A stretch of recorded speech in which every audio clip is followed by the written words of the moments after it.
अध्याय 14। जंगल में अकेले। तंबुदजा वानरों के टार्जन को रूसी शिविर की ओर ले जा रही थी।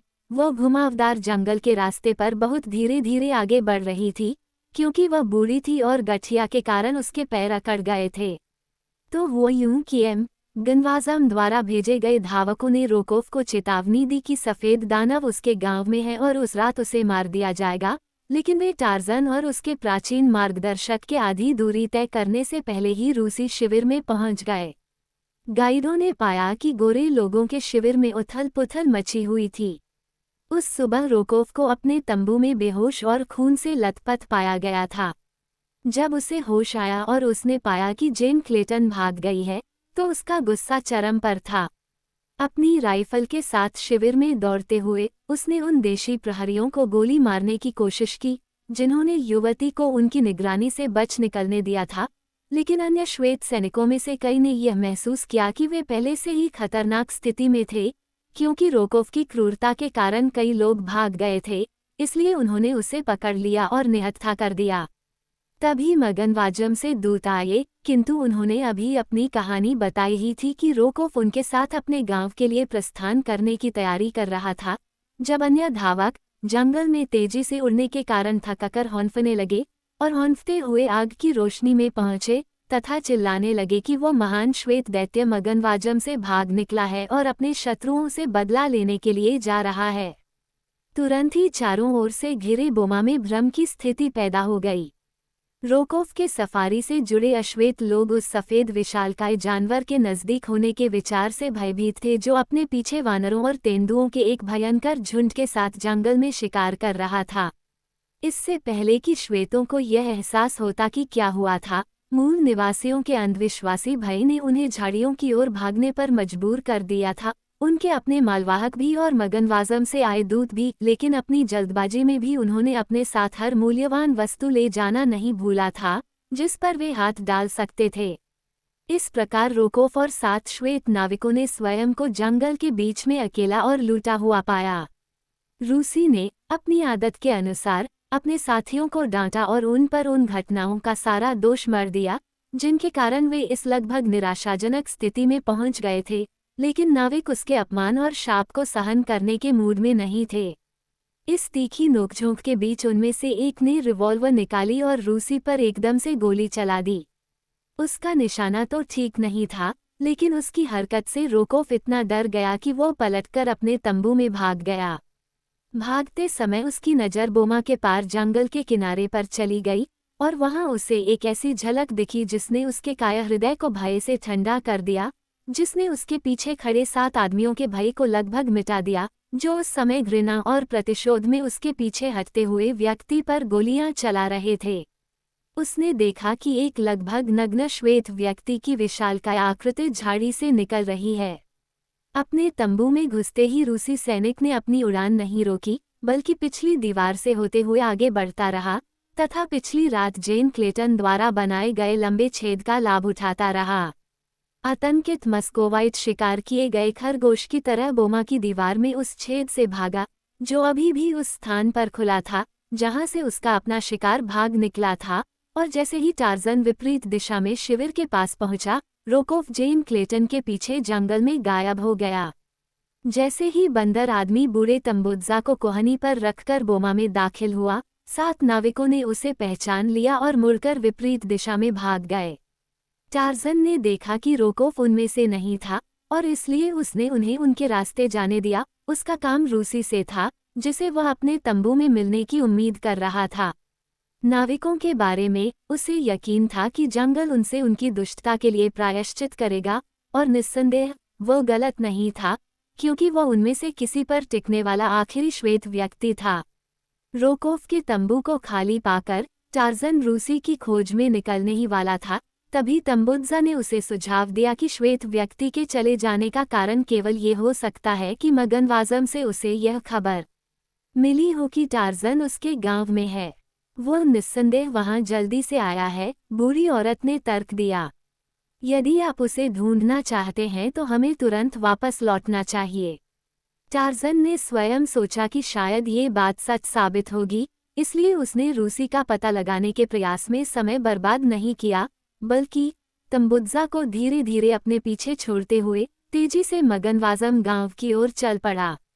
उसकी एक ही उम्मीद थी कि जेन अभी भी सुरक्षित है और रोकोव के साथ है। अगर ऐसा था तो उसे रूसी से उसे छुड़ाने में सिर्फ 1 घंटे या उससे ज्यादा का समय लगेगा। अब उसे पता चल गया था कि मगनवाज़म विश्वासघाती है और उसे अपनी पत्नी को वापस पाने के लिए लड़ना पड़ सकता है। वह चाहता था कि मुगाम्बी, शीता, अकुत और बाकी लोग उसके साथ होते, क्योंकि उसे एहसास था कि अकेले ही जेन को रोकोव और चालाक मगनवाज़म जैसे 2 बदमाशों के चंगुल से सुरक्षित छुड़ाना कोई बच्चों का खेल नहीं होगा। उसे आश्चर्य हुआ कि उसे गांव में रोकोव या जेन का कोई निशान नहीं मिला, और चूंकि वह मुखिया की बात पर भरोसा नहीं कर सकता था, इसलिए उसने व्यर्थ की पूछताछ में समय बर्बाद नहीं किया। उसकी वापसी इतनी अचानक और अप्रत्याशित थी, और यह जानने के बाद कि वह जिसे खोज रहा था वह वागनवाज़म में से नहीं था, वह इतनी जल्दी जंगल में गायब हो गया था कि बूढ़े मगनवाज़म के पास उसे रोकने का समय नहीं था। पेड़ों के बीच से झूलता हुआ वह उस सुनसान शिविर की ओर तेजी से लौटा जिसे उसने हाल ही में छोड़ा था, क्योंकि वह जानता था कि रोकोव और जेन का पता लगाने के लिए यही सबसे उपयुक्त स्थान है। बोमा पर पहुंचकर उसने बाड़े के बाहर सावधानी से चक्कर लगाया, जब तक कि कांटेदार दीवार में दरार के सामने उसे संकेत नहीं मिल गए कि कुछ हाल ही में जंगल में गया है। उसकी गंध की तीव्र भावना ने उसे बताया कि जिन दोनों को वह ढूंढ रहा था वे इस दिशा में शिविर से भाग गए थे, और एक पल बाद उसने निशान का पता लगा लिया और धुंधले निशान का पीछा करने लगा। उससे बहुत आगे एक भयभीत युवती एक संकरी शिकार पगडंडी पर धीरे धीरे चल रही थी। उसे डर था कि अगले ही पल उसका सामना किसी जंगली जानवर या उतने ही जंगली आदमी से हो जाएगा। जैसे जैसे वह आगे बढ़ती गई, इस उम्मीद के साथ कि वह उस दिशा में पहुंच गई है जो उसे अंततः बड़ी नदी तक ले जाएगी, वह अचानक एक जानी पहचानी जगह पर पहुंच गई। पगडंडी के एक तरफ एक विशाल पेड़ के नीचे झाड़ियों का एक छोटा सा ढेर पड़ा था। जंगल का वह छोटा सा हिस्सा उसके मरने के दिन तक उसकी यादों में हमेशा के लिए अंकित हो गया। ये वह जगह थी जहां एंडरसन ने उसे छिपाया था, जहां उसने उसे रोकोव से बचाने के व्यर्थ प्रयास में अपनी जान दे दी थी। उसे देखते ही उसे वह राइफल और गोला बारूद याद आ गया जो उस आदमी ने आखिरी क्षण में उस पर थोपा था। अब तक वह उन्हें पूरी तरह भूल चुकी थी। उसके हाथ में अभी भी वह रिवॉल्वर थी जिसे उसने रोकोव की बेल्ट से छीना था, लेकिन उसमें ज्यादा से ज्यादा 6 कारतूस नहीं थे। समुद्र तक की लंबी यात्रा में उसे भोजन और सुरक्षा दोनों ही मुहैया कराने के लिए पर्याप्त नहीं थे। वह सांस रोककर उस छोटे से टीले के नीचे टटोलने लगी। उसे यह आशा करने का साहस नहीं हुआ कि खजाना वहीं पड़ा होगा जहां उसने उसे छोड़ा था, लेकिन उसे असीम राहत और खुशी हुई जब उसका हाथ तुरंत भारी हथियार की नली पर और फिर कारतूसों के कारतूस के थैले पर पड़ा। जैसे ही उसने अपने कंधे पर बंदूक रखी और अपने हाथ में बड़ी सी बंदूक का वजन महसूस किया, अचानक उसे सुरक्षा का एहसास हुआ। नई उम्मीद और लगभग सुनिश्चित सफलता की भावना के साथ वह फिर से अपनी यात्रा पर आगे बढ़ गई। उस रात वह एक पेड़ की छांव में सोई, जैसा कि टार्जन ने उसे कई बार बताया था कि वह ऐसा करने का आदी है, और अगली सुबह जल्दी ही वह फिर से अपने घर के लिए निकल पड़ी। दोपहर में जब वह एक छोटे से खुले मैदान को पार करने वाली थी, तो वह जंगल से दूसरी तरफ से आ रहे एक विशाल बंदर को देखकर चौंक गई। हवा सीधे उनके बीच के खुले मैदान में बह रही थी, और जेन ने बिना समय गंवाए खुद को उस विशाल जीव से दूर हवा के बहाव में डाल लिया। फिर वह घनी झाड़ियों के झुरमुट में छिप गई और तुरंत इस्तेमाल के लिए तैयार राइफल को पकड़े हुए देखने लगी। वह हैरान रह गई जब उसने देखा कि बंदर बीच मैदान में रुक गए हैं। वे एक छोटी सी टोली में इकट्ठे हो गए, जहां वे पीछे की ओर देखते हुए खड़े थे, मानो अपने कबीले के अन्य सदस्यों के आने की प्रतीक्षा कर रहे हों। जेन चाहती थी कि वे आगे बढ़ें, क्योंकि वह जानती थी कि किसी भी क्षण हवा का कोई छोटा सा झोंका उसकी गंध को उनके नथुनों तक ले जा सकता है, और फिर उन विशाल मांसपेशियों और शक्तिशाली नुकीले दांतों के सामने उसकी राइफल की सुरक्षा का क्या मतलब रह जाएगा। उसकी आंखें वानरों और जंगल के उस छोर के बीच घूमती रहीं जिसकी ओर वे देख रहे थे, जब तक कि आखिरकार उसे वह चीज समझ में नहीं आ गई जिसके वे रुके हुए थे और वह चीज जिसका वे इंतजार कर रहे थे। उनका पीछा किया जा रहा था। इस बात को लेकर वह आश्वस्त थी, क्योंकि उसने एक तेंदुए के लचीले, बलिष्ठ रूप को जंगल से उस स्थान की ओर बिना आवाज किए सरकते हुए देखा था, जहां से कुछ क्षण पहले ही वानर निकले थे। जल्दी से वह जानवर खुले मैदान में मानवों की ओर दौड़ा। जेन को उनकी स्पष्ट उदासीनता पर आश्चर्य हुआ, और एक पल बाद उसका आश्चर्य विस्मय में बदल गया जब उसने देखा कि बड़ी बिल्ली वानरों के काफी करीब आ गई है, जो उसकी उपस्थिति से बिल्कुल भी चिंतित नहीं थे, और उनके बीच में बैठ गए और पूरी लगन से सजने संवरने के काम में लग गए, जो बिल्ली परिवार के अधिकांश जागने के घंटों में व्यतीत होता है। यदि युवती इन प्राकृतिक शत्रुओं को आपस में लड़ते देखकर आश्चर्यचकित थी, तो उसे अपनी मानसिक स्थिति के लिए भय से कुछ कम भावनाओं का अनुभव नहीं हुआ, क्योंकि उसने देखा कि एक लंबा, बलिष्ठ योद्धा मैदान में प्रवेश कर रहा है और वहां एकत्रित जंगली जानवरों के समूह में शामिल हो गया है। उस आदमी को पहली बार देखते ही उसे यकीन हो गया था कि वो टुकड़े टुकड़े हो जाएगा, और वह अपने आश्रय से आधी उठ खड़ी हुई थी, तथा अपनी राइफल को कंधे पर उठा लिया था, ताकि वह उस आदमी के भयानक भाग्य को टालने के लिए जो कुछ भी कर सकती थी, वो करे। अब उसने देखा कि वह वास्तव में जानवरों से बातचीत कर रहा था, उन्हें आदेश दे रहा था। शीघ्र ही पूरी कंपनी समाशोधन के पार चली गई और दूसरी ओर जंगल में गायब हो गई। अविश्वास और राहत की मिश्रित सांस के साथ जेन क्लेटन लड़खड़ाती हुई अपने पैरों पर खड़ी हुई और उस भयानक गिरोह से दूर भाग गई, जो अभी अभी उसके पास से गुजरा था, जबकि उसके पीछे आधा मील की दूरी पर एक अन्य व्यक्ति, जो उसके ही रास्ते पर चल रहा था, एक चींटी के टीले के पीछे भय से जम गया, जबकि वह भयानक गिरोह उसके काफी करीब से गुजरा।